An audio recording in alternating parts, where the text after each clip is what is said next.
Madilim ang kalangitan sa Nueva Ecija, at ang mga ulap ay nagbabanta na magdala ng matinding bagyong tropikal. Sa ilalim ng isang payat na puno ng mangga, nakatayo ang isang simpleng kubo na gawa sa kawayan sa gitna ng damuhan. Nagkalat sa paligid ang ilang kinakalawang na yero at sirang tabla. Walang mag-iisip na may nakatira sa lugar na ito. Ngunit dito mismo, huminto si Ricardo de la Cruz, isang kilalang bilyonaryo sa industriya ng real estate sa Manila, sa kanyang mamahaling sasakyan. Ang nakita niya ay halos sumira sa kanyang puso. Sa madilim na hapon, nakita niya ang isang pamilyar na figura na matagal na niyang sinubukang kalimutan, si Elena Santos, ang babaeng naging asawa niya, ay nakarete. Halos hindi na humihinga sa isang luma at punit na banig sa loob ng kubo. Noong huling nagkita si Ricardo at Elena, bata pa sila. Isa siyang bagong graduate na mahirap na inhinyero sa konstruksyon, puno ng ambisyon. Isa siyang guro sa baryo ng San Isidro na may magandang ngiti at mapagbigay na puso. Nagmahalan sila noong mahirap pa sila, nanumpa sa ilalim ng isang puno, at nangako na magsasama habang buhay. Ngunit walang nakakaalam kung saan patungo ang buhay. Itinoon ni Ricardo ang kanyang pansin sa kanyang pangarap na yumaman sa Maynila, at iniwan ang kanyang tahanan. Lalo siyang hindi nakipag-ugnayan sa kanyang asawa, paglayo, at sinira ng bagong ambisyon ang kanilang pag-ibig. Sa huli, nagdesisyon silang maghiwalay at ipawalang bisa ang kanilang kasal ng tahimik, isang karaniwang pamamaraan sa Pilipinas noong panahong iyon. Iniwan niya ang lahat, naging isang matagumpay na negosyante, nagmamay-ari ng isang chain ng proyekto sa real estate at malalaking kumpanya ng konstruksyon, hindi lamang sa Metro Manila ngunit kumalat din sa iba pang mga lalawigan. Sa isang panayam sa isang magazine sa negosyo, sinabi niya, upang maging matagumpay, kailangan mong bitawan ang mga bagay na humahadlang sa iyo. At si Elena, ang masipag at simpleng asawa, na may tahimik na buhay sa kanilang bayang Sinilangan, ay naging isang hadlang. Tinanggap niya ang pagpapawalang bisa, hindi humingi ng paghahati ng ari-arian, at tahimik na nawala sa kanyang buhay. Umasenso ang buhay ni Ricardo na parang isang saranggola sa hangin, habang ang kanya, hindi niya alam kung paano siya nabubuhay. Pagkatapos, isang hindi pinirmahang liham ang dumating sa opisina ni Ricardo 3 araw na ang nakalipas. Isang linya ng sulat kamay ang nakasulat, malapit na siyang mamatay sa San Isidro. Kung mayroon ka pang konsensya, bumalik ka. Pagkatapos niyang basahin, hindi agad naunawaan ni Ricardo kung sino ang tinutukoy niya, ngunit tinulak siya ng ilang hindi mapakali na bumalik sa Nueva Ecija. Sa kabila ng pagiging abala sa libo-libong meeting at bagong proyekto, nagpasya siyang huminto, sumakay sa kanyang mamahaling SUV para maglakbay ng mahigit 100 kilometro upang maghanap ng mga pahiwatig. Sa huli, ipinahiwatig siya ng isang tindera sa palengke ng bayan, na isang lumang kaibigan ni Elena, sa kubo kung saan naninirahan si Elena. Malala ang sakit niya, wala siyang pera para pumunta sa ospital, malungkot niyang sinabi. Walang nakakaalam kung ano ang eksaktong sakit niya, pero parang nahihirapan na siya. Nagulat siya at nagtaka kung bakit napunta siya sa sitwasyong ito. Sa mga dating araw, kahit na mahirap, si Elena ay mayroon pa ring matatag na trabaho bilang isang guro sa baryo, na minamahal ng lahat. Bakit siya napunta sa ganitong estado? Maraming tanong ang sumugat sa kanyang puso. Hindi na iniisip ang kanyang hitsura, direktang nagmaneho siya papunta sa kubo. Sa pagkakataong ito, nang makita niya si Elena na payat, ang mukha ay hollow, at ang kanyang balat ay mapatla hanggang sa puntong balat na lamang at buto ang natitira, pakiramdam ni Ricardo na libo-libong karayom ang tumutusok sa kanyang puso. Nakatayo siyang natigilan sa harap ng kubo, ang kanyang mga mamahaling sapatos ay biglang nanginig, hindi naglakas loob na pumasok. Ngunit noon, malakas na sumiklab ang pagnanais na tulungan siya. Tumakbo siya papasok, lumuhad sa tabi ng punit na banig kung saan nakahiga si Elena, ipinikit ang kanyang mga mata, ang kanyang hininga ay kasing payat ng isang sinulid. Mahina siyang tumawag, nang inig ang kanyang boses, Elena. Naririnig mo ba ako, Elena? Nagulat siya, at hirap na binuksan ang kanyang mga mata. Ang dati niyang malinaw na mga mata ay malabo ngayon, na parang hindi naniniwala na ang lalaking nasa harap niya ay ang kanyang dating asawa. Ricardo, bulong niya. Bakit ka narito? Naputol ang kanyang boses, mahina kaya kailangan ni Ricardo na ay lapit ang kanyang tainga upang marinig siya ng malinaw. Ipinatong niya ang kanyang kamay sa kanyang noo, na nakaramdam ng init. Mataas ang kanyang lagnat, at mukhang natutulog siya. Ang kanyang dati na mahaba at itim na buhok ay magulo, nahuhulog sa luma niyang unan. Madilim ang kubo, at mamasa-masa. Ang ilang mahihinang sinag ng ilaw ay tumatagos sa mga siwang sa dingding, at ipinapakita ang basang sahig, ang amoy ng amag, ang amoy ng lupa sa paligid ng mga palumpong, ang amoy ng dumi ng daga, lahat ng ito ay nagsama sa isang nakakasakal na hangin, at nakakagulat. Nang makita niya ito, kumunat ang noo ni Ricardo, nagtataka kung paano siya nakatira sa lugar na ito, at may malubhang sakit pa. Sa hindi sinasadya, dali-dali niyang hinubad ang kanyang mamahaling blazer, at isinot sa payat niyang balikat. Nagunahan ang kanyang mga luha, ngunit sinubukan niya itong pigilan, hindi gustong magpakita ng kahinaan sa kanyang harap. Huwag kang mag-alala, sabi niya, tumulo ang boses. Dadalhin kita sa ospital ngayon. Pagkatapos ay mag-uusap tayo. Magpakatatag ka. Sinabi niya ito, yumuko siya, maingat siyang binuhat. Napakagaan niya, parang isang bata. Sa sandaling iyon, naalala niya na noong bagong kasal sila, binuhat din niya siya sa kasuotang barot saya pagkatapos ng kanilang simpleng kasal sa simbahan. Noon, nakangiti siya ng maliwanag, at yamakap sa kanya, at buong pagmamalaki niyang ipinangako na gagawin niya siyang masaya habang buhay. Iyon, saan niya itinapon ang pangakong iyon upang ituloy ang tagumpay? Ang matinding pagsisisi ay halos nagpaiyak sa kanya.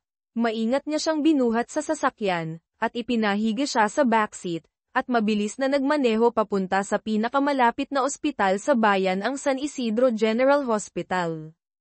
Kulang ang mga kagamitan sa pampublikong ospital, at abala ang mga doktor at nurse.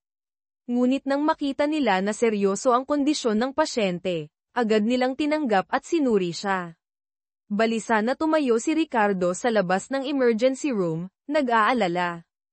Paminsan-minsan, tumitingin siya sa kanyang makintab na sapatos, at nakaramdam ng kapaitan. Gumawa siya ng milyon-milyong piso, at nagtayo ng isang malaking negosyo, ngunit pinabayaan niya ang kanyang dating asawa na mapunta sa isang sitwasyon ng kahirapan at sakit. Hindi sinasadya, naalala niya ang payo ng isang matandang pari na nakilala niya, anong punto ng maraming pera kung ang iyong puso ay walang laman at hindi mapalagay ang iyong konsensya. Bumulong siya, naitikom niya ang kanyang kamay, nagkamali ako, kailangan kong magbayad para dito. Sana mayroon pa siyang pagkakataon.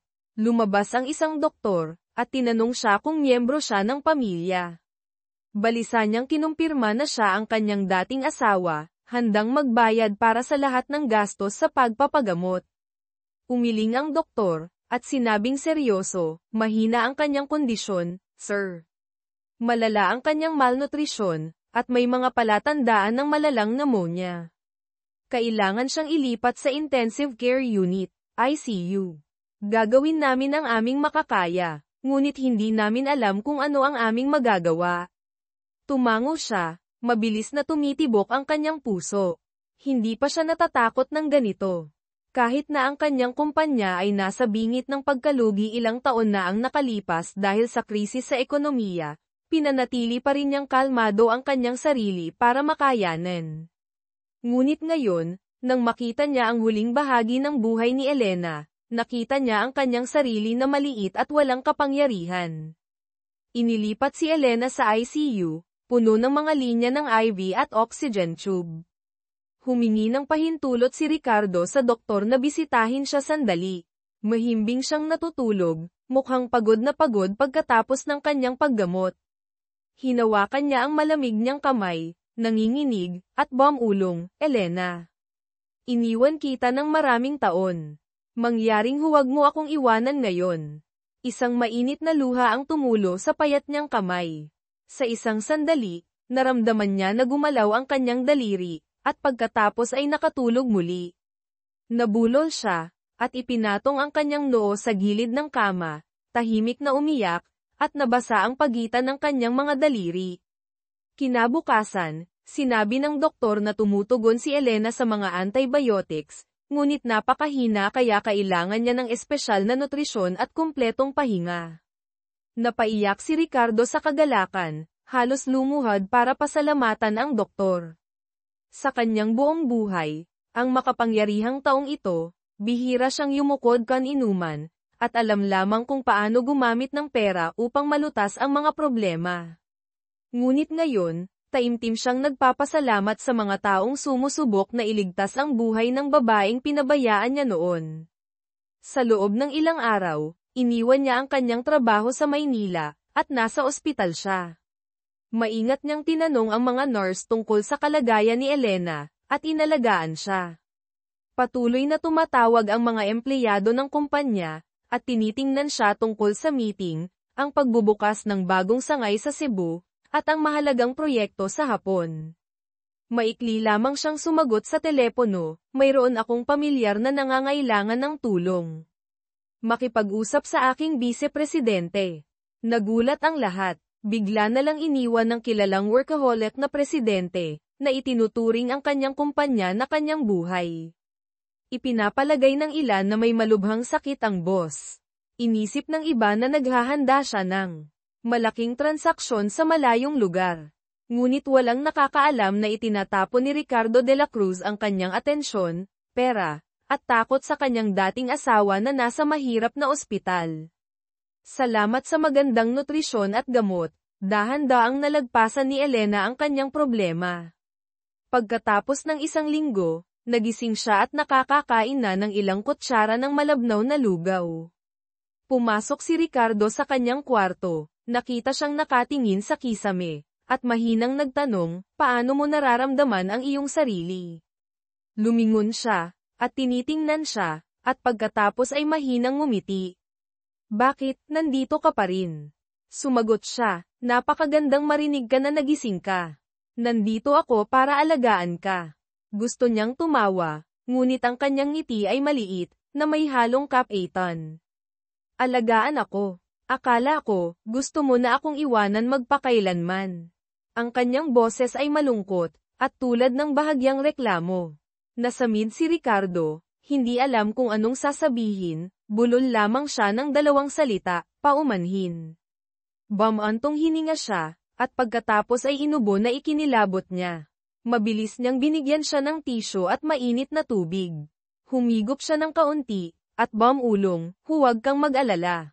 Nakaraan na tayo. Ngunit naitikom ni Ricardo ang kanyang mga labi, at ang kanyang mga mata ay puno ng determinasyon, hindi ko natatanggihan ang aking responsibilidad, Elena. Bigyan mo ako ng pagkakataon, mangyaring. Puno ng taimtim na pagsisisi ang kanyang mga mata, at hinawakan ang malamig niyang kamay. Lumuluha si Elena, ngunit wala na siyang sinabi. Tumalikod siya, ipinikit ang kanyang mga mata, at iniiwan ang luha sa kanyang unan. Sa mga sumunod na araw, nagkaroon siya ng sapat na lakas upang magsalita ng kaunti pa. Ang kanilang mga unang pag-uusap ay puno pa rin ng kaba, sinusubukang iwasan ang pagbanggit sa mga pagkakamali sa nakaraan. Tumitigil lamang sa mga simpleng katanungan, mas maayos na ba ang pakiramdam mo, may kailangan ka ba, bibili ako ng manggang hinog. Gusto mo ang manggang Carabao, di ba? Ngunit unti-unti, ang sama ng loob at mga sugat na pinigilan sa loob ng maraming taon ay hindi na niya napigil ang itanong, gusto mo bang malaman kung bakit ako napunta sa ganitong sitwasyon? Natigilan si Ricardo sandali, at pagkatapos ay dahan-daang tumango. Ikinwento niya, ang boses ay mahina pa rin ngunit mas malinaw. Pagkatapos ng pagpapawalang bisa ng kasal, umalis siya sa San Isidro para maiwasan ang mga bulong-bulungan mula sa mga kapitbahay. Nagtungo siya sa Benguet, kung saan nagmula ang kanyang ina, humingi ng trabaho bilang isang guro sa isang maliit na paaralan sa bundok, maliit ang sahod. Pagkatapos ay nagkasakit ng malubha ang kanyang ina at namatay. Ang maliit na bahay na gawa sa kahoy ay kailangan ding ipagbili para bayaran ang mga utang. Walang natira sa kanya, nagsimula siyang mamuhay ng mag-isa, gumagawa ng mga kakaibang trabaho, mula sa pagtulong sa isang kainan hanggang sa paglalaba, upang makaraos sa buhay. Sa loob ng ilang oras, bumagsak ang kanyang kalusugan. Walang insurance, hindi naglakas loob na pumunta sa ospital dahil natatakot siyang magastos. Patuloy siyang nagtiis ng tahimik, pinahihintulutan ang sakit na tumagal. Sa huli, alam ito ng isang lumang kaibigan sa San Isidro, maawang pinatira siya sa nasirang kubo, umaasa na makakapag-ipon siya ng pera para sa pagpapagamot. Ngunit lumala ang kanyang sakit, unti-unti siyang nawalan ng lakas, hindi nakapagtrabaho, wala ring pera para sa gamot. Akala ko, maaaring tahimik akong mamatay doon, bulong niya. Ngunit hindi ko akalain, na babalik ka. Ang bawat salitang sinabi niya ay parang daan-daang karayom na tumutusok sa konsensya ni Ricardo. Nakaupo siyang tahimik, ang kanyang puso ay puno ng sakit.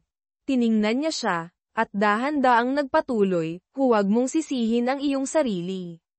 Dahil hindi rin ako. Hindi ako nangangailangan ng kahit ano mula sa iyo. Tapos na tayo. Muling damaloy ang kanyang mga luha, ang kanyang mga mata ay puno ng kalungkutan, ang pagtitiis sa maraming mapapait na taon. Tumayo siya, sumisigaw ngunit sinusubukang pigilan ang kanyang boses, ngunit nagkamali ako.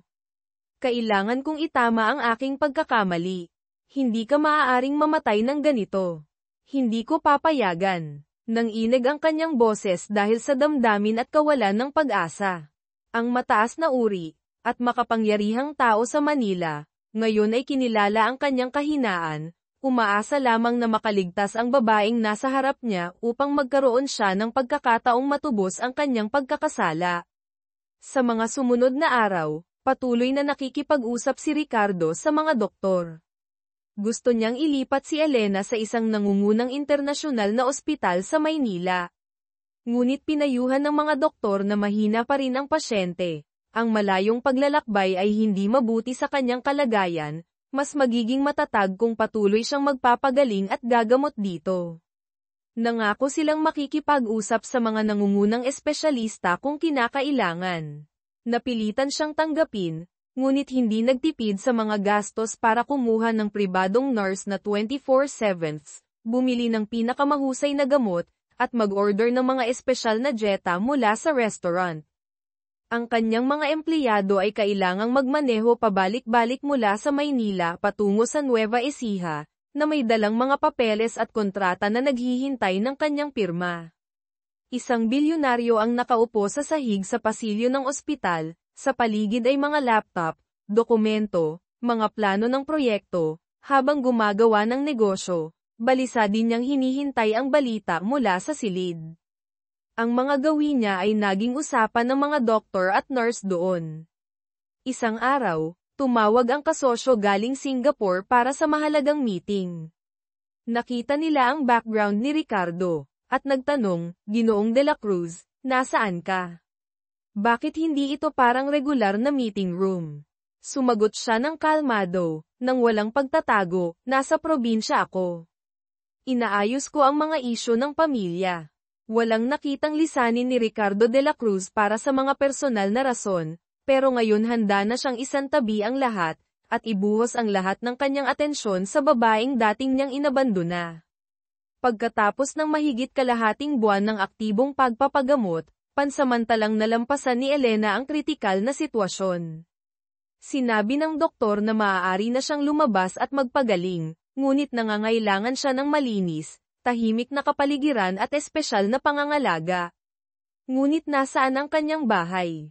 Wala na siyang bahay, o kamag-anak. Hindi rin siya maaaring bumalik sa nasirang kubo. Agad na nag-alok si Ricardo na dalhin siya sa kanyang mansyon sa Alabang, malapit sa Maynila. Umiling siya, mahina ngunit determinado ang kanyang boses, hindi pwede. Magiging mahirap. Hindi ako nabibilang sa mundo mo. Hinawakan niya ng mahigpit ang kanyang kamay, nagmamakaawa at determinado ang kanyang mga mata, Elena, huwag mo na akong tanggihan. Kailangan mong magpagaling. Hindi kita hahayaang manirahan sa kung saan-saan. Tingnan mo na lang ito. Ginagawa ko lang ang aking huling responsibilidad sa'yo. Tumalikod siya, nang inig ang kanyang payat na balikat dahil sa paghikbi. Naiintindihan niya na nahihiya pa rin siya, ngunit wala na siyang sapat na lakas para makipagtalo. Sa huli, mahina siyang tumango. Kaya, inayos niya ang isang maliit na ambulansya, kasama ang isang nurse, para dalhin siya sa alabang ng ligtas. Ang maluho niyang mansyon sa mataas na uri ng alabang, ay mayroong isang malawak na hardin, isang pribadong pool, at napapalibutan ng mga puno. Ito ay ang kanyang bakasyunen, bihira siyang manatili dito ng matagal. Ang lahat ng mga empleyado, mula sa mga gwardya hanggang sa mga hardinero at mga katulong sa bahay, ay nagulat nang makita ang kanilang makapangyarihang amo na personal na binuhat ang isang payat at maputlang babae papasok ng bahay. Ipinakilala niya lang sa kanila ang babae, kamag-anak ko siya. Alagaan niyo siya ng maayos. Ang matandang tagapangalaga, si Manang Celia, na nagtrabaho sa pamilya ni Ricardo, ay naantig nang makita iyon. Naintindihan niya ang bahagi ng kwento sa nakaraan. Naghanda siya ng pinakakomportableng silid-tulugan para kay Elena, at siya ang nagluto ng lugaw at sopas, gumawa ng paraan para gumaling siya. Sa simula, napahiya si Elena, patuloy na umiiwas sa lahat. Nadama niya na naliligaw siya. Tumingin sa kanyang luho ng bahay, naalala niya ang sarili, na tila isang pulubi. Kung dati siyang gustong magmay-ari ng marangya, matagal na niyang ginawa iyon nang hiwalay sila ni Ricardo. Ngayon, nang magkita muli sila sa kakaibang sitwasyon na ito, parang siya ay isang mahirap, at mahina na nakadepende sa awa ng dati niyang asawa. Ang pakiramdam ng kahihiyan at pagkabigo na bumabagabag sa kanya, kaya ang kanyang isip ay palaging balisa. Naiintindihan ni Ricardo ang kanyang mga komplikadong damdamin. Sinubukan niya ang kanyang makakaya para maging komportable siya at respetuhin. Araw-araw, pagkatapos magtrabaho sa opisina, umuuwi siya ng maaga. Siya ang nagtitimpla ng gatas, nagdadala ng lugaw, at nagpapaalala sa kanya na uminom ng gamot sa tamang oras. Nakaupo siya sa tabi ng kama, tahimik na nakikipagkwentuhan sa kanya, ikinukwento ang tungkol sa kanyang mga biyahe, umaasa na mabawasan ang kanyang kalungkutan. Minsan, tiningnan niya siya na may malungkot na mata, at nagtanong, bakit mo ginagawa ang lahat ng ito? Wala na akong halaga sa'yo. Natigilan siya sandali, at pagkatapos ay dahan-daang sumagot, dahil may utang pa rin ako sa'yo, Elena. Utang ko sa'yo ang isang taos-pusong paumanhin, nagkulang ako sa'yo. At ikaw ang tumulong sa akin. Wala akong trabaho noon pero naniwala ka pa rin sa akin. Kung hindi dahil sa sakripisyo mo at tiwala sa akin, wala ako kung nasaan ako ngayon. Nanlaki ang kanyang mga mata sa gulat. Noong nagdesisyon siyang maghiwalay, hindi niya sinabi ang mga salitang ito. Lumunok siya, nahihirapang tanggapin, na humaling na ako sa katanyagan at pera. Akala ko na ikaw, kasama ang iyong simpleng buhay, ay humahad lang sa aking progreso. Noong pinirmahan ko ang divorce paper, sinabi ko sa aking sarili na tama ang desisyon ko para sa mas magandang buhay. Hindi ko lang akalain na masasaktan kita ng ganito. Sinariwa ang nakaraan, nanginginig ang kanyang boses, nakayuko ang kanyang mga mata, hindi naglakas loob na tingnan siya. Napaluha si Elena. Tama na. Huwag mo nang sabihin pa. Hindi pa tapos, pagputol niya, bahagyang nagalit ang kanyang boses. Dahil muntik ka nang mamatay sa loob ng kubo. Hindi ko matatanggap na iyon ang huling yugto sa kwento natin. Ipinikit niya ang kanyang mga mata, hindi tumatalo, ngunit nagtuloy-tuloy ang kanyang luha sa kanyang pisngi. Sa labas, ang hapon ay unti-unting nawawala, ang dilim ay bumagsak, na parang isang tahimik na tanong, ibinilanggo silang dalawa sa mundo ng kanilang mga alaala. Lumipas ang oras. Salamat sa pangangalaga ni Ricardo at Manang Celia, kasama ang tamang nutrisyon at gamot, malaki ang iginanda ni Elena. Nagsimula siyang makalakad ng bahagya sa kwarto, at minsan bumaba sa hardin para magpahangin. Kumakain siya ng malambot na kanin at iba pang masustansyang pagkain. Gayunpaman, hindi pa rin matatag ang kanyang kalagayan. Madalas siyang nakaupo ng maraming oras sa kanyang balkonahe sa kwarto. Ang kanyang mga mata ay nakatingin sa malayo, kung saan ang mga bukirin at mga puno ng niyog ay parang malabo. Kahit abala, palaging sinusubukan ni Ricardo na gumugol ng oras sa kanyang tabi sa tuwing maaari. Kumuha siya ng pisikal na terapistang pupunta sa bahay para tulungan siya na bumawi. Nag-imbita siya ng pribadong doktor na regular na magpa-check up. Minsan sa katapusan ng linggo, dahan-dahan niya siyang aakayin sa maliit na lawa, at ikukwento ang kanilang masayang alaala noon, mga bagay na tahimik niyang iniingatan sa kanyang puso. Gusto niyang makinig, at gusto niyang tumakas sa nakaraan. Mayroon pa rin siyang sakit. Naiintindihan niya na tanging katapatan at pasensya ang makakapagpawi ng kanyang sugat, at hindi ang paghingi ng tawad. Isang gabi, nang umalis si Ricardo para pumunta sa Davao, nagkaroon ng matinding ubo si Elena. Napahawak siya sa kama para huminga. Narinig iyon ni Manang Celia at agad siyang nilapitan. Hirap na nakaupo si Elena sa kama. Nakaramdam ng takot, gaano na lang ako katagal mabubuhay. Alam ni Manang Celia kung ano ang kanyang nararamdaman, at nagdahan-dahan, bata ka pa. Maging positibo ka. Gusto ka ng bantay na bayaran ang lahat. Maniwala ka sa kanya. Lumuluha si Elena, umiling, natatakot ako, hindi ko na kayaang mapabayaan muli. Hinawakan ni Manang Celia ang kamay ni Elena, nagsisisi na siya. Nasaksihan ko siya. Hindi kanya nakakalimutan. Kaya magbigay ka ng daan para sa kanya, bigyan mo siya ng pagkakataon para muling magsimula. Tahimik si Elena, nakaramdam ng sakit. May lakas pa kaya siyang umibig at magtiwala muli. Makalipas ang 2 araw, bumalik na si Ricardo galing sa kanyang paglalakbay. Papasok siya sa gate nang marinig ni Manang Celia ang nangyari kay Elena. Agad siyang pumunta kay Elena at niyakap siya, andito na ako. Kamusta ka? Okay ka lang ba? Tiningnan siya ni Elena at sumagot, okay lang ako. Hindi pa rin mapakali si Ricardo, marahan siyang hinimas sa likod, ang kanyang mga mata ay kumikislap sa pagkabahala na hindi na itago, bukas dadalhin kita sa ospital para magpa-check up ulit. Hindi ko gustong magpabeya kahit konti.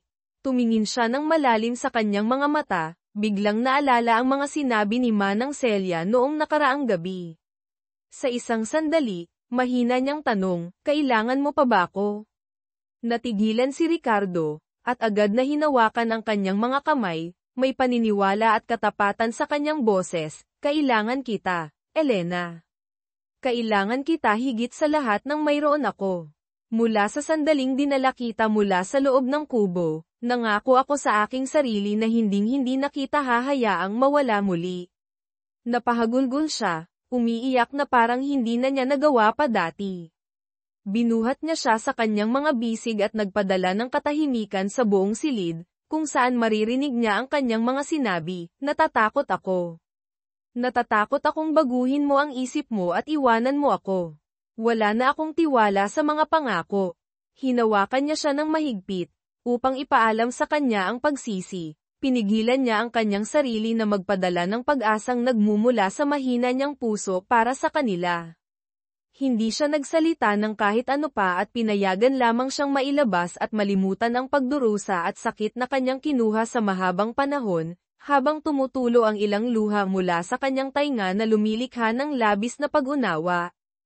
Inabandona kita isang beses at iyon ang pinakamalaking pagkakamali ng buhay ko. Sinabi niya at natanggal niya ang kanyang sarili sa kanyang mahigpit na paghawak, binitawan ang lahat ng kanyang kailangan upang maabot siya at maniwala na sa ilalim ng lahat ng iyon, siya pa rin at magpakailanman ang isa na nais niya para sa kanyang sarili. Kinabukasan, ipinadala nila siya sa isang mataas na kalidad na internasyonal na ospital sa Maynila para sa mga kumpletong pagsusuri. Kinumpirma ng mga doktor na nagkaroon siya ng matinding kaso ng pneumonia at nakaranas ng mga taon ng gutom. Nagbabala rin sila na ang kanyang baga ay nasira at nangangailangan ng mas maraming gamot, nutrisyon, at respiratory therapy. Kinumpirma nila rin na ang mas matagal na panahon ng malnutrisyon ay nagdulot ng problema sa iba pang mga lugar at nangangailangan ng pangmatagalang pag-aalaga. Lalo na nakadetermina si Ricardo na gawin ang lahat upang matugunan ang kanyang mga pangangailangan pagkatapos marinig ang diagnosis. Gusto niya siyang dalhin sa Singapore o Amerika para sa ilan sa mga pinaka-advanced na therapy. Magalang na tumanggi si Elena. Sinabi niya na kailangan niya lang ng tahimik at mapayapang buhay. Sinabi niya na hindi niya kailangan na patuloy na lumayo sa mga lugar at gusto niya lamang manatili kung nasaan siya. Tinanggap ni Ricardo ang mga desisyon niya, ngunit hindi nakipaglaban sa kanyang mga pagsisikap na ibigay sa kanya ang pinakamahusay na pangangalaga na inaalok. Nakakuha siya ng mga pinakamahusay na doktor upang magbigay ng konsulta at isagawa ang mga pagbisita sa bahay upang makita niya. Ang pangangalaga ni Elena ay may malaking epekto sa kanya at ang kanyang kalusugan. Madalas silang magkasamang umupo sa veranda at pagmasdan ang paglubog ng araw at mag-usap. Ibinahagi niya sa kanya ang tungkol sa kanyang mapanglo na buhay, mula sa malamig na gabi kung saan wala siyang lugar na matulog hanggang sa mga araw na naghugas siya ng pinggan hanggang sa masugatan ang kanyang mga kamay hanggang sa pagtuturo sa mga bata para mabuhay. Makinig siya sa kanya. Nadama ni Ricardo ang malaking kalungkutan at nagpapasalamat na makilala ang isang hindi kapani-paniwalang babae. Tinanong niya sa kanya, may pagsisisi ka ba na pinakasalan ako? Hinawakan niya siya sa mukha at nagbigay ng isang magandang sagot. Napakarami akong pagsisisihan. Nabigo akong makaramdam ng saya at kapayapaan. Sinabi niya rin, alam ko na hindi ko nabuhay ang buhay na gusto ko. Hindi na mapigil ni Elena ang kanyang sarili, nasira rin ako dahil hindi kita kayang panatilihing tapat sa akin. Ipinakita mo sa akin na nararapat kang mas mahusay, ngunit hindi kita kayang bigyan. Dinampian ni Ricardo ang kanyang balikat at sinabing, pareho tayong nagkamali. Umupo sila sa katahimikan at inalala ang kanilang matitigas na buhay. Sa kabilang ibayo, ibinuhos ng kalangitan ang sarili sa araw. Sa paglipas ng panahon, naging napakalapit sila sa isa't isa. Para silang mga kaibigan. Hindi siya naglakas loob na tawagin siyang asawa pa at hindi rin siya nilit niya. Ngunit sila ay isa. Sa sandali, sinamahan sila ng kanilang mga kaibigan. Mula nang magkita ulit sila, nagbago ang isip ni Elena at nadama niyang nabubuhay siya. Nakinig siya sa kanyang paboritong musika at binasa niya. Isang araw, bumalik si Ricardo sa tahanan dahil inatasan siya na lumayo at samantalahin ng kanyang kaibigan. Hiniling ni Elena sa kanyang tagamaneho na dalhin siya sa kanyang paboritong merkado upang makakuha ng mga sariwang gulay at iba pang materyales upang magluto ng sopas. Kapag tapos na siya, nagalit si Ricardo dahil sa kanyang desisyon. Bakit hindi mo ako sinabihan kung saan ka pupunta? Kung gayon, ito ay kasing simple ng magiging masaya ako sa isang masarap na tinulang manok para sa iyo. Ikaw ay gumagawa ng mas maraming hindi pagkakaunawaan kaysa sa mayroon talaga, tugon niya. Nang inihain niya ang mangkok ng mainit na sabaw, amoy na amoy ang luya at tanglad, tumingala si Ricardo sa usok na umaalimbukay mula rito at agad na alala ang mga simpleng ngunit mainit na hapunan nila noon sa maliit nilang bahay na yari sa kahoy. Hindi niya napigil ang maluha. Habang kumakain, paulit-ulit niyang pinuri ang lasa ng sabaw, hindi siya tumigil sa kakasabi ng, ang sarap. Siya naman ay mahiyain lang nang umiti, namumula ang pisngi, at naramdaman niyang muling uminit ang kanyang puso. Ngunit ang buhay ay hindi palaging matahimik. Isang hapon, muling dumaan ang unos.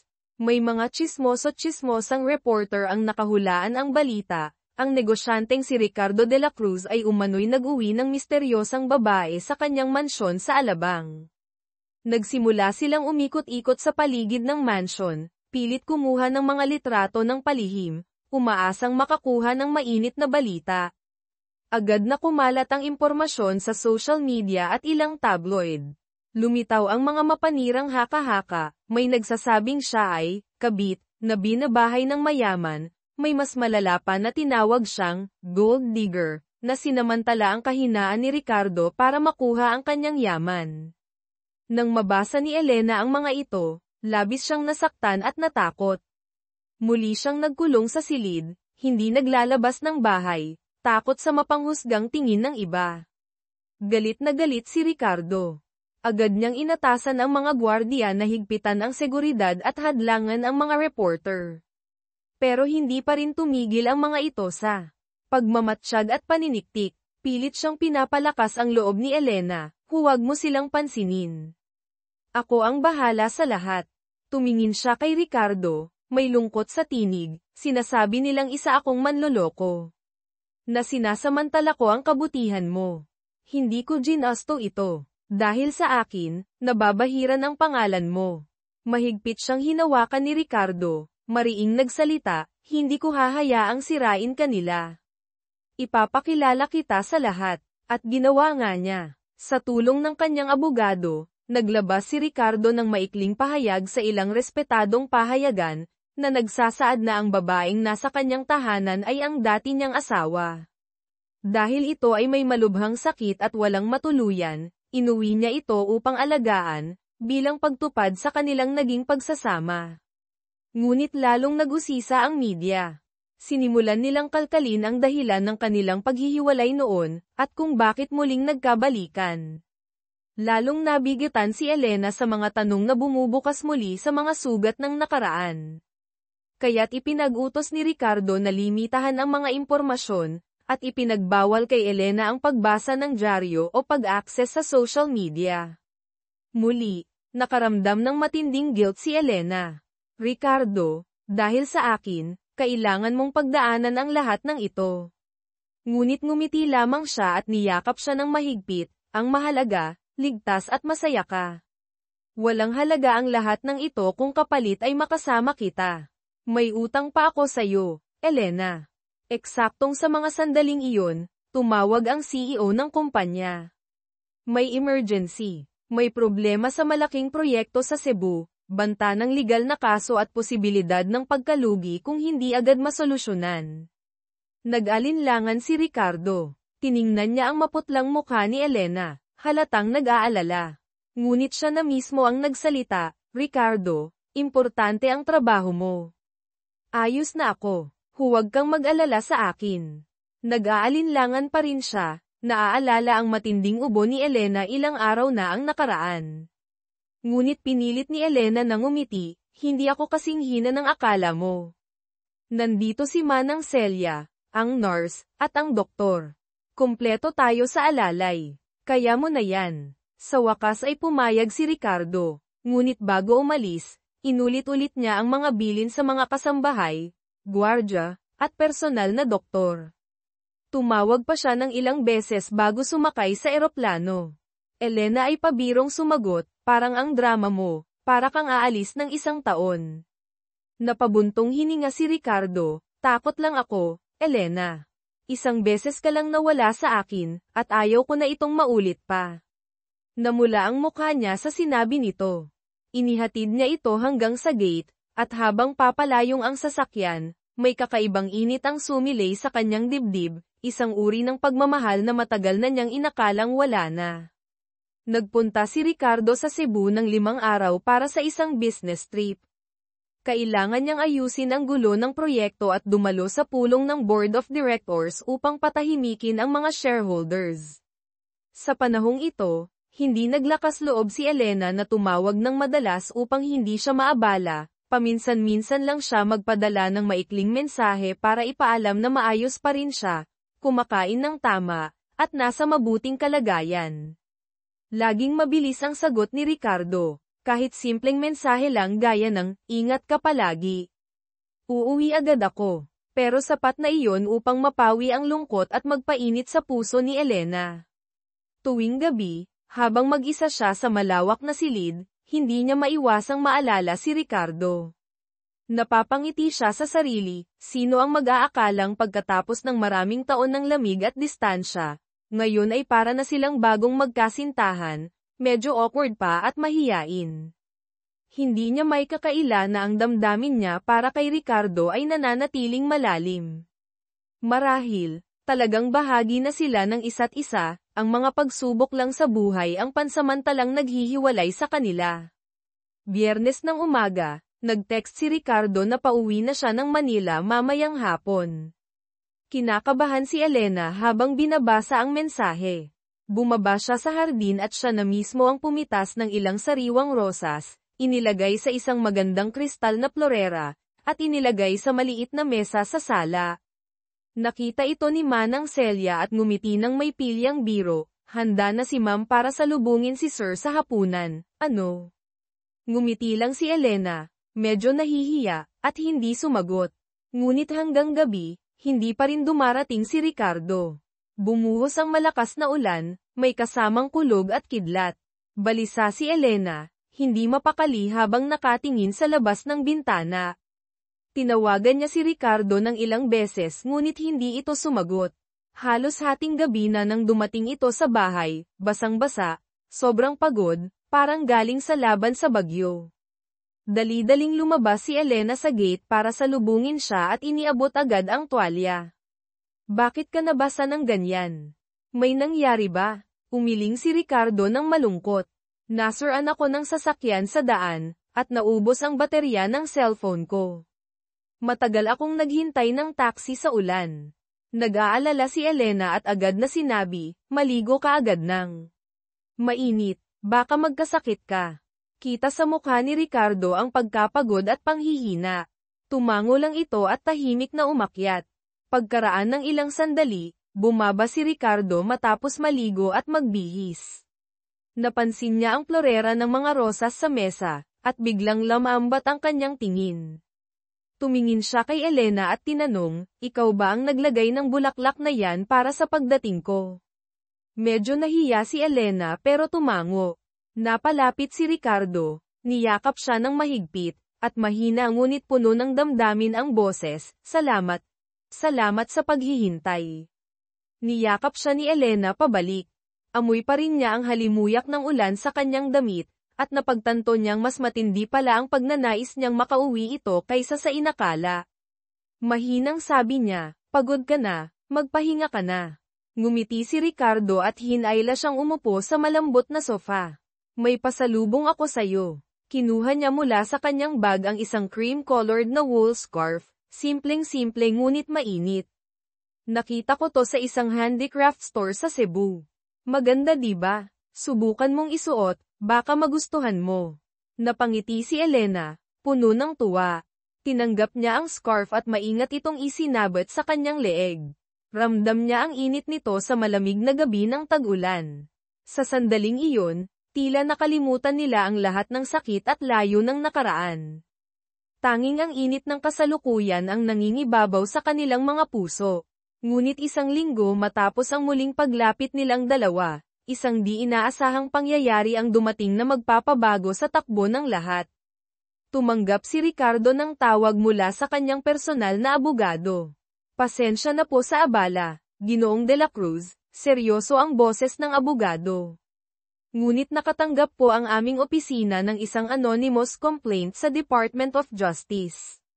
Inaakusahan po kayo ng iligal na pag-aangkin ng ari-arian ng inyong dating asawa matapos ang paghihiwalay, at ng pagpapabeya sa kanya habang siya'y naghihirap at may sakit.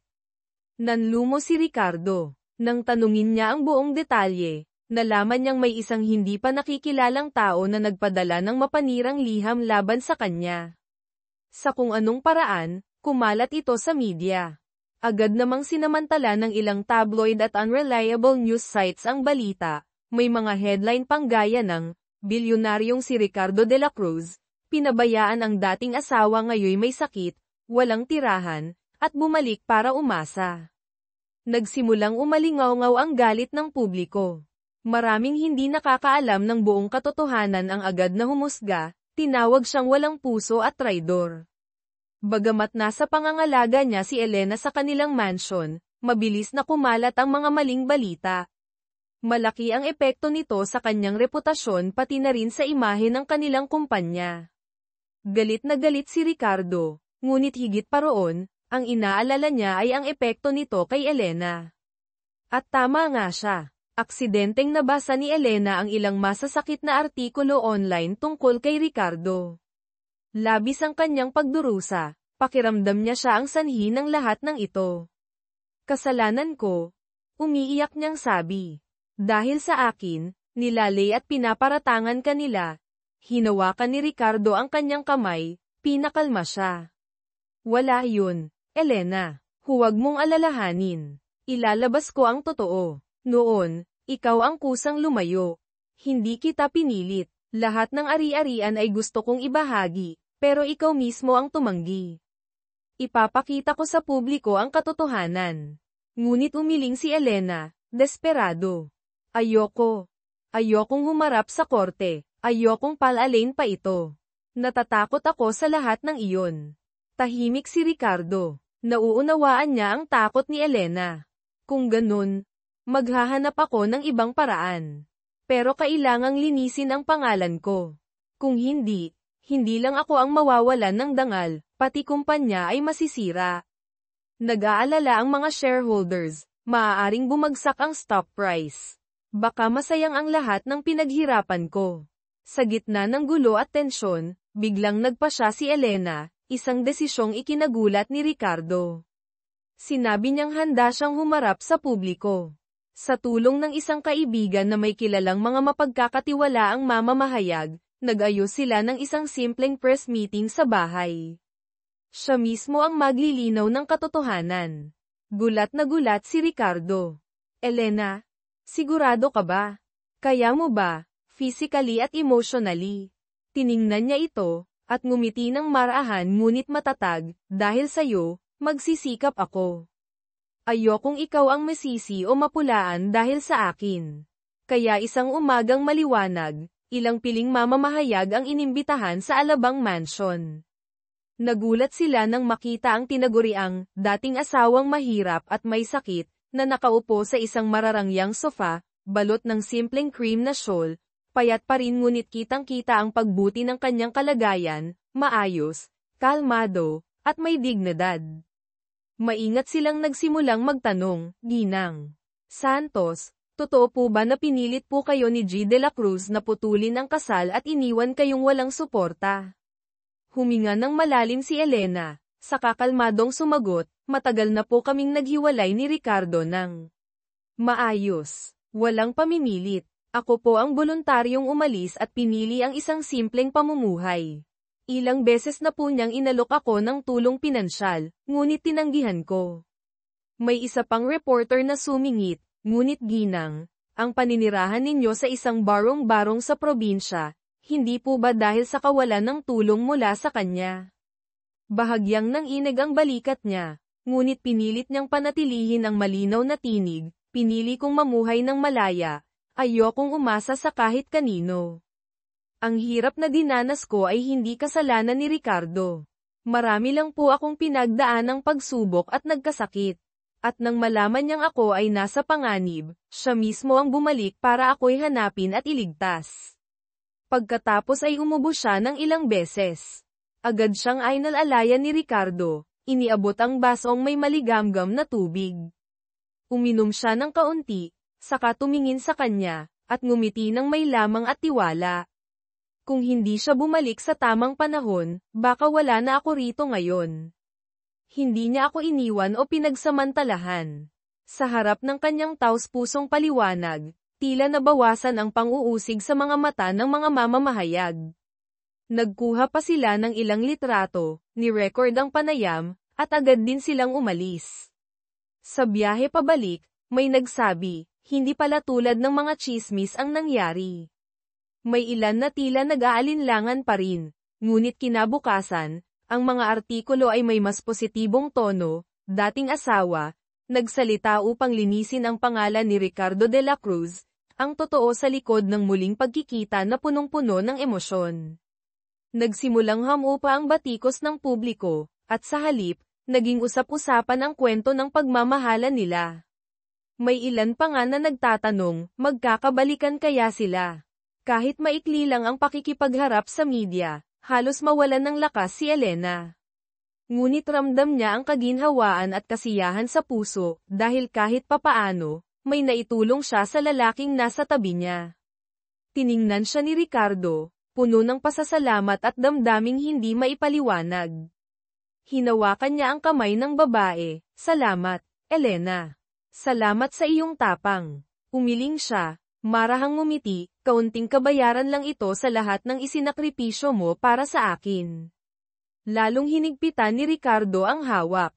Napapikit si Elena, at sa pagdating ng antok, sumandal siya sa balikat niya at nakatulog sa sofa. Maingat siyang binuhat ni Ricardo patungo sa silid, dahan-daang tinanggal ang kanyang tsinelas, at tinakpan ng kumot. Tinitigan niya ang mukha ni Elena, mapatlang ngunit payapa sa gitna ng kanyang pagtulog. Sa bawat guhit sa kanyang mukha ay ang kwento ng pagdurusa at panahong lumipas. Isang babaeng mabuti at mapagkalinga, karapat-dapat sa isang masayang buhay. Bakit ganoon kalupit ang mundo sa kanya? Tahimik siyang nangakong gagawin ang lahat upang maranasan pa ni Elena ang kapayapaan at kaligayahang karapat-dapat sa kanya. Gabing iyon, hindi siya natulog sa sariling silid, kundi sa maliit na opisina malapit sa kwarto ni Elena, para kung sakaling kailanganin siya, agad siyang makakatugon. Bandang hating gabi, nagising si Elena dahil sa uhaw. Lumabas siya at napansing bukas pa rin ang ilaw sa opisina. Dahan-dahan siyang lumapit at sumilip. Nakita niya si Ricardo, nag-iisa sa mesa, hawak ang isang bungkos ng lumang litrato. Tahimik siyang pumasok. Nagulat si Ricardo, ngunit ngumiti. Lumapit siya at tumingin sa mga larawan, mga alaala noong bagong kasal pa sila, nakangiti sa harap ng lumang bahay kubo, magkahawak kamay papunta sa simbahan tuwing linggo. Larawan niya suot ang puting damit habang tinatanggap ang diploma bilang guro. Nanahimik siya, hindi inakala na itinatago pa rin ito ni Ricardo. Mahinang sabi ni Ricardo, ginamit ko pa ang lumang film camera para dito. Matagal ko itong itinago, hindi ko magawang balikan. Ngayon ko lang nakita kung gaano ako naging handgal at malupit. Namamaos ang kanyang tinig sa damdamin. Kita ni Elena ang matinding pagsisisi sa mga mata niya. Nauutal siyang nagtanong, naalala mo pa ba? Yung gabi na hindi tayo nakatulog dahil kailangan nating ayusin ang butas sa dingding bago umulan. Tumango si Ricardo, mapait ang ngiti, oo, naaalala ko. Kinabukasan, pumasok ka pa rin sa paaralan kahit wala kang tulog. Pero ngumiti ka pa rin para hindi ako mag-alala habang nagtatrabaho ako sa malayong construction site. Napangiti si Elena, noon, ayoko lang dagdagan pa ang iniisip mo. Naniniwala ako na basta nagsisikap ka, balang araw magtatagumpay ka. Binitiwan ni Ricardo ang mga larawan at hinawakan ang kamay niya. Ikaw ang laging may tiwala sa akin. Pero ako ang nagduda sa pagmamahal at sakripisyo mo. Ngayon, ang tanging hiling ko ay bigyan mo pa ako ng isang pagkakataon, upang itama ang lahat. Napabuntong hininga si Elena at dahan-daang sumandal sa balikat niya. Sa katahimikan ng gabi, sa gitna ng mga alaala, muli silang nagsama, dalawang pusong sugatan, naghahanap ng kaginhawaan sa isa't isa. Matapos ang insidente sa media, buong tapang nang ipinahayag ni Ricardo ang pagkalinga niya kay Elena. Hindi na siya nagtago. Minsan ay isinama niya si Elena sa pamimili ng damit at gamit, ngunit paulit-ulit siyang tumanggi sa mamahaling bagay, pumili lamang ng simpleng damit. Hindi ako sanay sa mamahaling kasuutan, at ayokong magpakitang gilas, aniya. Sumang-ayon si Ricardo, ngunit palihim na inutusan si Manang Celia na ihanda ang masustansyang pagkain at imported na prutas para sa kanya. Ngumiti lang si Manang, mukhang wala na kayong ibang inaalala kundi si Ma'am Elena. Ngumiti lang si Ricardo at hindi na pinansin ang tukso. Sa business circle niya, may mga natuwa para sa kanya, habang ang ilan ay nagulat, bakit daw siya bumalik sa dating asawang mahirap at may sakit. May mga nanguuyam pa, ang daming batang maganda sa paligid ni De La Cruz, bakit siya bumalik sa matandang may sakit? Ngunit mariin niyang tinugon, huwag ninyong ikumpara siya kan inuman. Siya ang taong may utang ako ng buong buhay ko. Napatahimik ang mga iyon, alam nilang seryoso siya. Lumipas ang ilang buwan, at bumuti ng husto ang kalusugan ni Elena. Nakakalakad na siya ng matagal sa hardin, naging mas rosas ang pisngi, at nadagdagan ang timbang. Isang araw, nagtanong siya kung pwede siyang magturo part-time sa community center malapit sa kanila. Nag-aalalang tanong ni Ricardo, sigurado ka? Talagang okay na ang katawan mo? Tinitigan siya ni Elena, mariing sagot, sigurado ako. Gusto kong magtrabaho, kahit kaunti lang ang kita. Ayokong umasa sa'yo habang buhay. Nakita niya ang determinasyon sa mga mata nito, at ang kagalakan na muling makapagturo. Kaya gamit ang kaunting koneksyon, tinulungan niya itong makapasok bilang guro sa isang community center para sa mga batang mahihirap. Buong puso itong tinanggap ni Elena, dahil sa puso niya, ang pagtuturo ay isang misyon, hindi lang trabaho. Unang araw niyang bumalik sa klase matapos ang napakahabang panahon ng pagkakawalay, at tila bakabado siya na parang sa unang araw ng kanyang pagtuturo noon. Habang pinagmamasdan ang mga inosenteng mata ng mga bata, at pinakikinggan ang kanilang masiglang tawanan at kwentuhan, pakiramdam niya ay muling nabuhay ang kanyang puso, tila muling nadiligan, muling sumigla. Pagkatapos ng klase, kahit may kaunting pagod, napuno naman ang puso niya ng tuwa at kasiyahan. Pakiramdam niya ay muli siyang naging kapaki-pakinabang, muli siyang nagkaroon ng lakas para magsikap. Naghihintay na si Hang Nam sa may gate ng sentro para ihatid siya pauwi.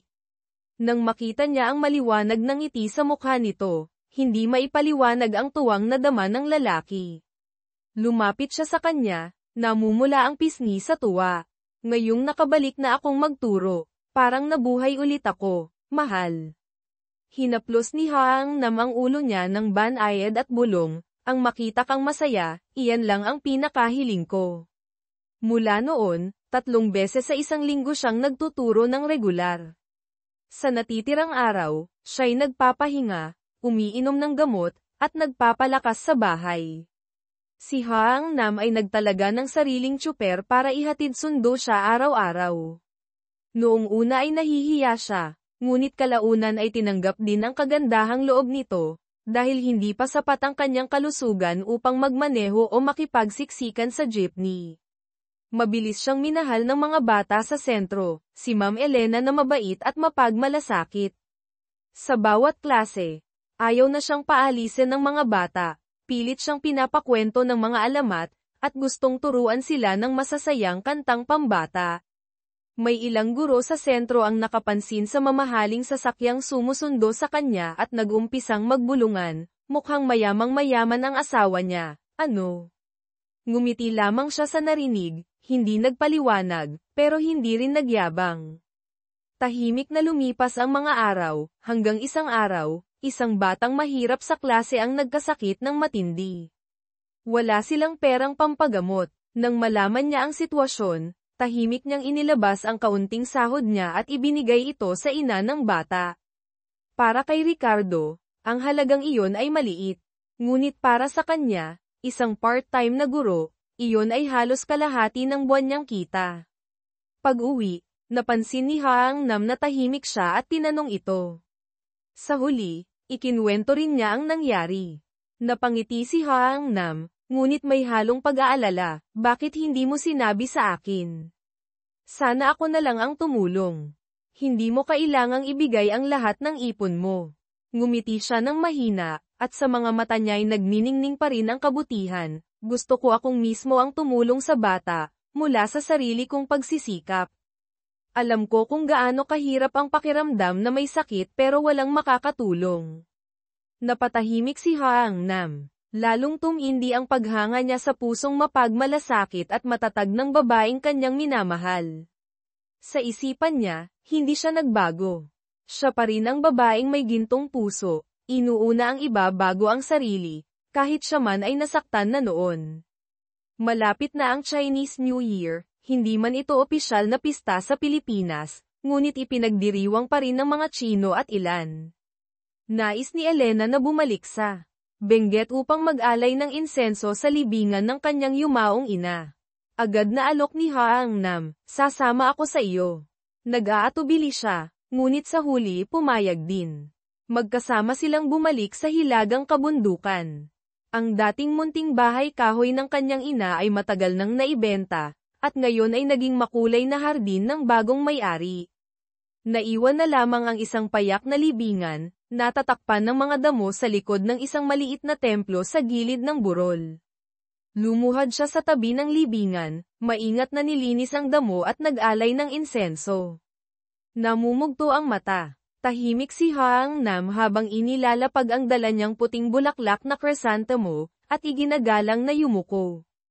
Ikinwento niya sa kanyang ina ang mga nangyayari sa kanyang buhay, na siya'y nabubuhay na muli, na ang lalaking dating lumisan ay nagbabalik upang alagaan siya. Umiihip ang malamig na hangin ng kabundukan, tila pinapawi ang dalamhati ng anak na babae, o marahil ay sumasaway sa lalaking tahimik na nakatayo sa tabi. Tahimik siyang ipinatong ang kamay sa balikat niya, isang di nabigkas na aliw at huling paumanhin para sa yumaong ina, na minsan ding nagmahal sa kanya na parang sariling anak. Bago sila umalis, mahina ang kanyang tinig, kung nabubuhay pa si mama, sigurong matutuwa siya na nakikita kang inaalagaan ako ngayon. Tumingin siya sa kanya, puno ng panghihinayang at pagsisisi. Oo, malaki ang kasalanan ko sa inyo, sa inyong dalawa. Umiling siya, at marahang inilagay ang payat niyang daliri sa labi nito, parang sinasabing huwag na siyang magsalita pa. Ngunit tuluyang bumagsak ang luha sa kanyang mga pisngi. Tahimik silang bumalik sa Maynila, bitbit ang magkahalong alaala ng sakit at saya, ngunit may init na muli nilang natagpuan. Pagbalik nila, tila mas lalong nangayayat si Elena, marahil dala ng emosyon. Pinilit siya ni Haangnam na magpahinga muna ng ilang araw, at sumunod naman siya. Sa bahay lang siya, nagbabasa, umiinom ng bitamina at nagpapalakas.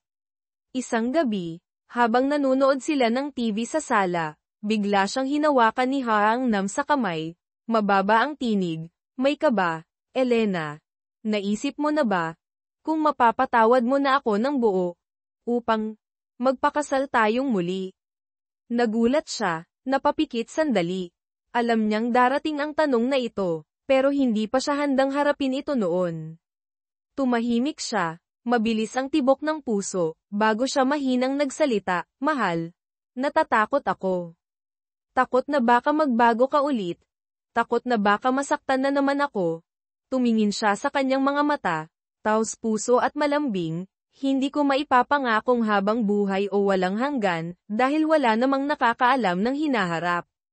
Pero ang alam ko, hindi ko kailanman tinigilan ang pagmamahal sa'yo, kahit ilang beses ko itong itinanggi.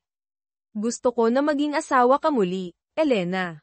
Sa harap ng lahat, anuman ang mangyari, magkasakit ka man o gumaling, nandito lang ako." Napaiyak siya, nilapat ang palad sa kanyang pisngi. "Mahal, naniniwala ako sa'yo. Pero, kailangan ko pa ng kaunting panahon. Hindi pa ako handa." Napabuntong hininga siya, may kaunting lungkot, pero tinanggap ang pasya ng babae. "Sige, hihintayin kita, kahit gaano pa katagal." Maya-maya, niyaya niya itong lumabas sa balkonahe para pagmasdan ang buwan. Sa ilalim ng malamlam na liwanag ng bilog na buwan, bahagya siyang sumandal sa balikat ng lalaki, habang ang luha ay tahimik na bumabagsak. Natatakot siya, ngunit may munting pag-asa sa puso, pag-asa na baka maaari pa palang maging masaya. Kinabukasan, maagang umalis si Haangnam. Pagkagising niya, bumungad sa kanya ang isang bungkos ng puting lilis, ang paborito niyang bulaklak, nakaayos sa mesa, may kalakip na maliit na sulat kamay, "Magandang umaga, Elena ko. Ngumiti ka, dahil lagi akong narito sa tabi mo." Hinaplos niya ang malalambot na talulot ng bulaklak, sinamyo ang banayad nitong halimuyak. Muling kumislat ang kanyang puso. Ang hindi opisyal na alok ng kasal kagabi ay hindi pa rin mawaglit sa kanyang isipan. Mahal niya ang lalaki, ang pagmamahal na hindi kailanman nawala. Ngunit nananatili pa rin ang sugat sa kanyang puso, masakit pa ring hipuin. Hindi niya alam kung sapat na ang panahon at katapatan nito upang maibsan ang takot sa kanyang dibdib at makapagsimula muli. Napansin ni Manang Celia ang malalim na iniisip niya. Lumapit ito, may ngiting puno ng pagkaunawa. Mahal mo pa rin si Sir, di ba? Kung ganun, hayaan mong ang puso mo ang magpasya. Tapos na ang panahon ng pagdurusa. Pareho kayong karapat-dapat sa kaligayahan. Napaisip siya sa sinabi ni Manang Celia. Maikli at walang katiyakan ang buhay. Minsan na siyang nawala sa hangganan ng kamatayan. Ngayon, nabigyan siya ng isa pang pagkakataon na mabuhay, at narito ang lalaking minamahal niya, handang alagaan siya. Kung patuloy siyang magtatago sa takot, baka sa huli pagsisihan niya ito. Napamaang si Ricardo, hindi agad makapagsalita. Muntik na niyang mabitawan ang manibela sa labis na tuwa. Agad siyang huminto sa gilid ng kalsada, niyakap si Elena ng mahigpit, tinig na nanginginig, salamat. Elena, salamat, wala na akong ibang mahihiling pa. Umiyak si Elena sa kanyang bisig, luha ng kasiyahan at kalayaan. Tunay ngang may kababalaghan ang buhay, dahil minsan, binabalik nito ang mga taong akala natin ay nawala na magpakailanman. Ilang araw matapos iyon, magkasama silang pumunta sa City Hall upang magparehistro muli ng kanilang kasal. Napatingin ang empleyado sa civil registry sa kanilang record, nakita nitong dating kanselado ang kanilang kasal at ngayon nagbabalikan, kaya't hindi nito naiwasang mapangiti, may halong pagkausisa. Ngunit buong pusong binati sila nito ng maligayang pagbati. Hawak-hawak ang bagong marriage certificate, nanginginig pa rin ang kamay ni Elena. Maingat niyang hinawakan ang kamay nito, ngumiting puno ng kaligayahan, ngayon, opisyal na tayong mag-asawa muli. Tahimik na tumango si Elena, may bahid ng luha sa mga mata, naalala ang araw ilang taon na ang nakalipas sa parehong lugar na ito, kung kailan magkasama rin silang lumagda sa papeles ng annulment. Ngayon, muli silang magkasamang lumagda, ngunit para naman sa isang panibagong simula. Tunay ngang mahiwaga at hindi mahulaan ang ikot ng buhay. Sa pag-uwi nila, mabagal lamang ang takbo ng sasakyan, at hindi niya binitiwan ang kamay ng asawa. Nakasandal ang ulo ni Elena sa kanyang balikat, tahimik lamang, nakapikit, ninanamnam ang kapayapaan at init ng damdaming bumabalot sa kanila. Okay ka lang ba? Mahinang tanong niya. Tumango siya at bumulong, masaya ako. Sobra, mahal. Wala pang kalahating taon ang nakalilipas, halos wala ng buhay si Elena sa isang malamig at madilim na barong-barong, naghihintay na lamang ng wakas. Sino ang mag-aakalang darating ang araw na ito, na siya'y muling mabubuhay, gagaling mula sa karamdaman, at higit sa lahat, makakabalik sa piling ng lalaking matagal na niyang minamahal. Tunay na kung sino ang may mabuting puso, siya'y hindi pababayaan ng langit. Binigyan siya ng isa pang pagkakataon upang mabuhay, at binigyan din ito ng pagkakataong may tama ang mga pagkukulang ng nakaraan. Nagpasya silang huwag nang magdaos ng engranding kasal. Sa halip, isang simpleng salo-salo lamang ang inihanda sa Alabang Villa. Piling mga kaibigan ang inimbitahan, at syempre, hindi pwedeng mawala si Manang Celia at ang mga kasambahay na buong puso siyang inalagaan. Walang engranding palabas, walang magarbong dekorasyon, tanging matatamis na kakanin, kaunting wine, mga sariwang bulaklak, at taos-pusong pagbati ang naging handog ng araw na iyon. Hindi napigilan ni Manang Celia ang pagluha nang makita ang bride at groom na magkahawak kamay, kapwa masaya at puno ng pag-asa. Palakpakan ang mga bisita bilang pagbati sa bagong yugto ng kanilang buhay. Sa gitna ng munting salo-salo, itinaas ni Ricardo ang kanyang baso, puno ng damdamin ang tinig, ako, naging isang hanggal. Nilimot ko ang pinakamahalagang babae sa buhay ko dahil sa bulag kong ambisyon. Ngunit salamat sa tadhana, at binigyan ako ng isa pang pagkakataon, na makita siyang muli, iligtas siya, at higit sa lahat, ako naman ngayon ang iniligtas niya. Ipinapangako ko, mula ngayon, ang bawat araw ng buhay ko ay iaalay ko sa pagmamahal, pag-aaruga, at pagbawi sa aking asawa. Nagpalakpakan ang mga bisita. Namula si Elena, at mahina niyang ibinulong, "Sinabi mong, iniligtas ko ang kaluluwa mo." Tinitigan siya ni Ricardo, may mainit na ngiti, "Dahil kahit nasa gitna ako ng yaman at karangyaan, kung wala ka sa tabi ko, para akong bangkay na walang kaluluwa, Elena." Muling tumulo ang luha ni Elena, ngunit ngayon, ito'y luha ng kasiyahang wagas. Noon lamang niya nakita si Ricardo na nagbukas ng damdamin ng ganoon katapat at wagas. Matapos ang salo-salo, dinala niya si Elena sa kanilang kwarto. Sa gabing iyon, magkatabi silang umupo sa balkonahe, tahimik na pinagmamasdan ang mga bituin. Nakaalalay sa kanyang balikat si Elena, balot ng shawl, mahina ang tanong, "Hindi ba? Parang ang bilis ng lahat, mahal."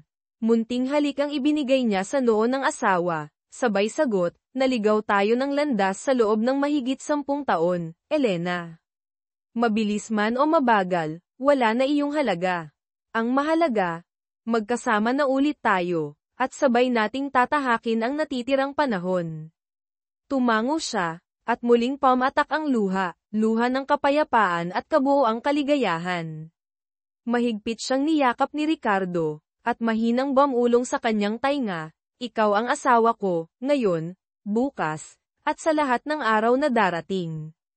Ang simoy ng gabi ay marahang humaplos sa mga dahon sa hardin, tila ba umaawit ng awit ng pagbati, para sa bagong simula na puno ng pag-asa at pagmamahalan. Ang mga araw ng liwanag ay tuluyan ng sumikat sa kanilang harapan. Lumipat na si Elena sa Alabang upang manirahan kasama si Ricardo. Ngunit patuloy pa rin siya sa pagtuturo ng part-time sa community center. Bumalik na rin si Ricardo sa pagiging abala bilang isang negosyante, ngunit sinikap niyang laging may oras para sa asawa. Paminsan-minsan, isinasama niya si Elena sa mga charity events na sinusuportahan ng kanilang kumpanya, mga proyektong tumutulong sa mga kapaspalad. Buong puso namang sinusuportahan ni Elena ang mga ito, sapagkat batid niya kung paanong maging isa sa mga taong nagdusa at nalimutan ng lipunan. Tinatawag nila ang isa't isa ng mga salitang, asawa, at mahal, na tila natural at magaan sa dila. Tuwing umaga, magkasama silang nag-aalmusal sa hardin na sinisikatan ng araw. Sa gabi na may nanonood sila ng pelikula, nagbabasa ng libro, o basta't nagkukwentuhan lang tungkol sa mga simpleng bagay sa buhay. Kapag naririnig niyang umuubo si Elena kahit bahagya, labis ang kanyang pag-aalala. Ngiti lang ang isinasagot ni Elena, "Okay lang ako, mahal. Huwag kang matakot ng sobra." Ngunit patuloy pa rin siyang bumibili ng iba't ibang vitamins at supplements, at tinitiyak na iniinom ito ni Elena araw-araw. Minsan ay pabirong reklamo ni Elena, "Wala na sigurong mas pinapangalagaan na asawa gaya ko, no?" Ngumiti lang siya't sinagot, "Gusto ko lang habaan pa ang bawat sandali na kapiling kita, para mapunan ang mga taon na nawala sa atin." Lumipas ang mga araw sa katahimikan. Lalong bumuti ang kalusugan ni Elena. Isang araw, niyaya niya si Ricardo na bumalik sa dating lugar kung saan sila unang nagsama bilang mag-asawa sa isang inuupahang bahay sa labas ng syudad. Ang dati maralitang lupa ngayon ay pagmamay-ari na ng ibang tao, na itayo na roon ang isang maayos at magarang bahay, malayo sa lumang barong-barong na dati nilang tinirhan. Tahimik lamang silang tumayo sa labas ng gate, sabay na inalala ang mga panahong puno ng hirap, ngunit hitik sa pagmamahalan. Maingat niyang sinabi sa asawa, "Kahit mahirap tayo noon, hindi ko alam kung bakit, pero pakiramdam ko, yun ang mga panahong pinakamasaya at pinakapanatag ako. Sayang lang, hindi natin napangalagaan iyon." Niyakap siya ni Ricardo mula sa likuran, saka malalim na huminga. "Kasalanan ko yun. Nabulag ako sa ambisyon at ako mismo ang sumire sa simpleng kaligayahan natin. Pero natuto na ako, Elena. Hindi ko nahahayaang muling tabunan ng pera o anumang bagay ang mata ko."